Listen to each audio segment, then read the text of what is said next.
हमारे साथ एक बेहतरीन गेस्ट जुड़े हैं जिनका नाम है अभय राज। इनका एक बहुत ही लंबे समय का अनुभव रहा है ऑडियो इंजीनियर के तौर पे।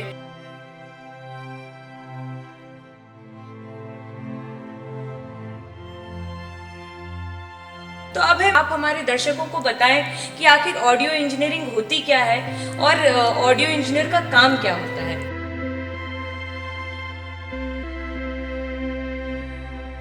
मीडिया इंडस्ट्री में आज के टाइम ऑडियो इंजीनियर्स की बहुत ज़्यादा ज़रूरत है।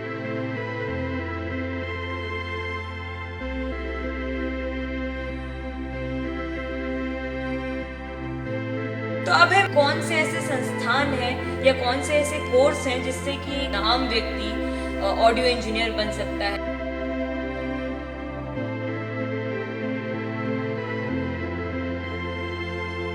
तो आपको क्या लगता है, क्या एआई ऑडियो इंजीनियर्स के लिए एक हानिकारक साबित होगा या फिर मददगार होगा उनके चीजों को आसान बनाने में। नमस्कार आप सभी का, मैं नेत्रा और आप देख रहे हैं हैशटैग चैनल। हम आज हमारे साथ एक बेहतरीन गेस्ट जुड़े हैं जिनका नाम है अभय राज। इनका एक बहुत ही लंबे समय का अनुभव रहा है ऑडियो इंजीनियर के तौर पे। और जैसा आप गाने रोज सुनते हैं, वो गाने इतनी आसानी से नहीं बनते हैं। उसके पीछे कई प्रक्रियाएं होती हैं जिसमें एक ऑडियो इंजीनियर का बहुत बड़ा रोल होता है। तो इसी के बारे में कुछ बातें आज हम अभय जी से जानेंगे। तो अभय, मेरा पहला प्रश्न तो आपसे यही होगा कि आप हमारे दर्शकों को बताएं कि आखिर ऑडियो इंजीनियरिंग होती क्या है और ऑडियो इंजीनियर का काम क्या होता है। धन्यवाद आपका नेत्रा, जो आपने मुझे शो पे इनवाइट किया। तो जैसा कि आपने पूछा है कि ऑडियो इंजीनियरिंग होती क्या है, तो मैं आपको आम भाषा में समझा दूं कि जिस तरह एक खाने को पकाने के लिए हमें अलग-अलग मसाले लगते हैं, अलग-अलग व्यंजन को पकाने के लिए अलग-अलग ये समझ लीजिए सब्जियां लगती हैं, उसके अंदर अलग-अलग प्रकार की चीजें डलती हैं। ठीक उसी तरह जब हमारा गाना प्रिपेयर होता है या कोई भी ऑडियो प्रिपेयर होती है, तो वो बहुत सारे होती है। तो उसे एक खाने की तरह कितनी मात्रा में क्या चीजें जानी चाहिए, ठीक उसी तरह एक ऑडियो इंजीनियर का काम होता है कि किसी भी बहुत सारे ऑडियोज को एक साथ क्लब कर दे और ऐसा क्लब करें कि वो ऐसा लगे कि एक मधुरता आ जाए उस पूरे जोड़ में। तो यही एक ऑडियो इंजीनियर का काम होता है। जब म्यूजिक बन जाता है तो म्यूजिक को आपस में जोड़ने का काम ऑडियो इंजीनियर का होता है। तो जैसा कि इसके हिसाब से मेरा आपसे दूसरा प्रश्न ये रहेगा कि आखिर ऑडियो ऑडियो इंजीनियर का मीडिया इंडस्ट्री में कैसे रोल हो सकता है, कि वो क्या मीडिया इंडस्ट्री में कैसे अपने टैलेंट को दिखाएं कि मीडिया इंडस्ट्री और आगे है और उसमें जो चैनल्स के जो ऑडियो हैं वो और अच्छे बेहतरीन निकल के आए। हम्म, आपका बिल्कुल एकदम सही सवाल है। मीडिया इंडस्ट्री में आज के टाइम ऑडियो इंजीनियर्स की बहुत ज़्यादा ज़रूरत है, क्योंकि आप देख सकते हैं मीडिया इंडस्ट्री का यहाँ पे सिर्फ मतलब न्यूज़ चैनल्स का ही नहीं। आप जैसे देखते हैं कि आपके शोज आते हैं, कई सारे टीवी शोज आते हैं, या आपके ब्रॉडकास्टिंग होती है जब आप स्पोर्ट्स देखते हैं, या फिर आप लाइव शोज जो देखते हैं, उन सभी जगह पे ऑडियो इंजीनियर का बहुत सारा काम होता है। क्योंकि जब हमारी रिकॉर्डिंग हो रही होती है या जब हमारे शोज चल रहे होते हैं, तो वहाँ पे कोई एक व्यक्ति नहीं बोल रहा होता है, वहाँ पे तकरीबन 15 से 20 लोग एक साथ बोल रहे होते हैं। तो वहाँ पे ऑडियो इंजीनियर की ये समझदारी काम आएगी कि वो इन सभी 15-20 ऑडियो को अच्छे से क्लिप कर सके और ये अच्छे से उन्हें सेट कर सके, कि ताकि हमारे जो दर्शक हैं वो जब उन्हें सुने तो उन्हें सब कुछ एक समान सा लगे, उन्हें लगे कि ये सब कुछ एक ही चीज़ है। तो मेरा आपसे प्रश्न ये है अगला, कि जैसा आप जानते हैं दुनिया बहुत आगे जा रही है, डिजिटल एज आ गया है, अलग अलग वेब सीरीज का जमाना आ गया है, फिल्मों में भी बहुत तरह से टेक्नोलॉजीज का इस्तेमाल हो रहा है। तो किन किन तरीकों से एक ऑडियो इंजीनियर जॉब पा सकता है, कहाँ कहाँ स्कोप है एक ऑडियो इंजीनियर के लिए काम करने का मीडिया इंडस्ट्री के अलावा, और मीडिया इंडस्ट्री में भी किस तरीके से स्कोप है।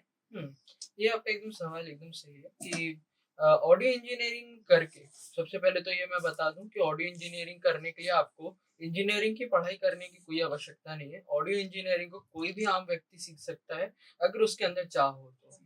ऑडियो इंजीनियरिंग का इस्तेमाल वेब सीरीज या फिल्म मेकिंग में सबसे ज्यादा होता है, क्योंकि आप जानते हैं कि फिल्म के अंदर डबिंग होती है।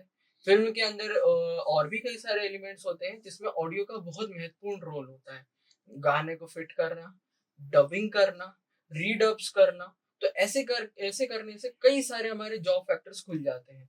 तो ऑडियो इंजीनियरिंग अगर किसी को आती है, तो वो किसी भी प्रकार के वॉइस का काम किसी भी फील्ड में, चाहे वो मीडिया से रिलेटेड हो, चाहे वो ओटीटी हो, या चाहे वो फिल्म हो, या चाहे स्पोर्ट्स हो, या कोई भी हमारी मीडिया इंडस्ट्री का कोई भी प्रोफेशन हो, उसमें उसकी बहुत ही महत्वपूर्ण भूमिका है। तो मेरा अगला प्रश्न ये है आपसे कि जैसा आपने बताया कि एक इंसान को इंजीनियरिंग करने की ज़रूरत नहीं है, इंजीनियरिंग की डिग्री लेने की ज़रूरत नहीं है। तो कौन से ऐसे संस्थान हैं या कौन से ऐसे कोर्स हैं जिससे कि एक इंसान आम व्यक्ति ऑडियो इंजीनियर बन सकता है या उसके जो टेक्नोलॉजीज़ हैं वो स्किल अपने आप ऊपर अंदर डेवलप कर सकता है? इसका जवाब बहुत ही सरल है। ऑडियो इंजीनियरिंग सीखने के लिए आपको कोई ज़रूरी नहीं है कि आपके पास धन हो। अगर आपके पास बिल्कुल भी धन नहीं है और आप कोई इंस्टीट्यूट नहीं जा सकते, तो आप बिल्कुल मुफ़्त में यूट्यूब पर इसको सीख सकते हैं। यूट्यूब पे कई सारे ऐसे चैनल्स हैं और ऐसे कई सारे कोर्सेज़ मुफ़्त में अवेलेबल हैं, जिससे आप ऑडियो इंजीनियरिंग सीख सकते हैं। मैंने भी स्वयं ऑडियो इंजीनियरिंग यूट्यूब से ही सीखी है और मुफ़्त में सीखी है। हाँ, अगर आप कोर्सेज़ की बात करते हैं तो इसमें कोर्स 25,000 50,000 से लेकर ढाई ढाई 3-3 लाख तक जाते हैं। इसकी पीजी डिप्लोमा होता है ऑडियो इंजीनियरिंग का, वो आप एक सर्टिफिकेट कोर्स कर सकते हैं।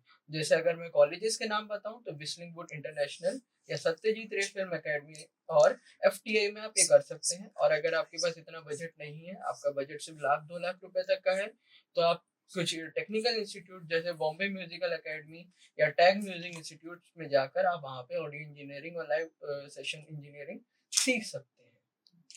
तो मेरा आपसे आखिरी सवाल ये रहेगा अब है कि जैसा आप जानते हैं एआई का ज़माना है, एआई धीरे-धीरे हर जगह पे इंट्रोड्यूस की जा रही है। तो आपको क्या लगता है क्या एआई ऑडियो इंजीनियर्स के लिए एक हानिकारक साबित होगा या फिर मददगार होगा उनके चीज़ों को आसान बनाने में? क्योंकि आजकल लोग एआई के माध्यम से खुद ही म्यूज़िक जनरेट कर रहे हैं, एडिट कर रहे हैं। तो क्या ये उनके जॉब के लिए खतरा साबित हो सकती है? जिस तरह आपने कहा कि एआई ऑडियो इंजीनियर्स के लिए क्या खतरा होगा, तो मैं ये मानता हूँ कि एआई अभी ऑडियो इंजीनियर्स के लिए कोई खतरा नहीं है, खासकर प्रोफेशनल इंडस्ट्री में। जैसे कि आप जानते हैं कि हमारे दर्शकों को अलग-अलग चीज़ें सुनने में बड़ा आनंद आता है और इसकी बहुत ही गहराई से जाँच करनी पड़ती है ऑडियोज़ की, कि क्या वो सही गुणवत्ता में है कि नहीं, और अभी एआई इतना प्रोफेशनल नहीं हुआ है कि वो गुणवत्ता वाली जाँच कर पाए। हाँ, छोटे-मोटे लेवल पे आ सकता है। अगर आप यूट्यूब में कोई वीडियो में बैकग्राउंड लगा रहे हैं, उसके अंदर कोई छोटी-मोटी ऑडियो में त्रुटियाँ हैं, वो ठीक हो जाएँगी। परंतु जब बड़े प्रोफ़ेशनल लेवल की बात आती है, जहाँ पे बड़े घंटों का ऑडियो होता है और उन्हें हमें सेट करना होता है, तब वहाँ ऑडियो इंजीनियर्स ही काम आएँगे। और ख़ासकर लाइव इंडस्ट्री में तो बिल्कुल आएँगे। ख़ास जैसे आपके लाइव शोज़ चलते, क्रिकेट मैच चलता है या कोई म्यूज़िकल कॉन्सर्ट चलता है, वहाँ पे हमेशा लाइव इंजीनियर्स का ही बोलबाला रहेगा। तो जैसा कि आपने देखा और सुना अभय जी को, इससे हमें पता चलता है कि किस तरीके से एक ऑडियो इंजीनियर का कितना बड़ा एक रोल होता है। आप जो गाने सुनते हैं उसके पीछे, उसको एक तरह से निखारने में, उसको अच्छा बनाने में उनकी कितनी बड़ी भूमिका होती है। ऐसे ही और जानकारी के लिए जुड़े रहिए हमारे साथ और देखते रहिए हमारा चैनल। धन्यवाद।